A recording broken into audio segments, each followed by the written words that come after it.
সব দলের মধ্যে ভালো খারাপ আছে, কিন্তু দুই একটি দল বিএমপির বিরুদ্ধে লাগছে, বিএমপিকে পচানোর জন্য এক উঠে পড়ে লাগছে।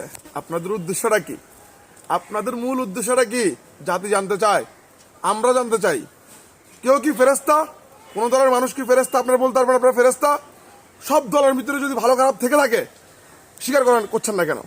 শুধু বিএমপিকে হেয় প্রতিপন্ন করার জন্য, দেশের জনগণের কাছে কালার করার জন্য উঠে পড়ে লাগছেন। কারণটা কি? আপনাদের উদ্দেশ্যটা কি?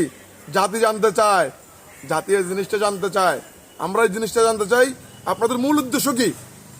কথায় কথায় বিএমপিকে কালার করার জন্য বিএমপির বিরুদ্ধে অপপ্রচার করে যাচ্ছেন। আপনাদের মূল উদ্দেশ্যটা কি? মানুষের কাছে সেটা আজকে পরিষ্কার। জাতি আজকে এই জিনিসটা জানতে চায়, আমরা আপনাদের কাছে এই জিনিসটা জানতে চাই। আপনাদের মূল উদ্দেশ্যটা কি? কেন বিএমপির বিরুদ্ধে লাগছেন? মিথ্যা অপপ্রচার করে যাচ্ছেন, উঠে পড়ে লাগছেন। বিএমপিকে হেয় প্রতিপন্ন করার জন্য একদম আপনাদের ঘুম হারাম হচ্ছে না, ঘুম হচ্ছে না, আপনাদের ঘুম হারাম হয়ে গেছে। কারণটা কি? আপনাদের মূল উদ্দেশ্যটা কি? মনে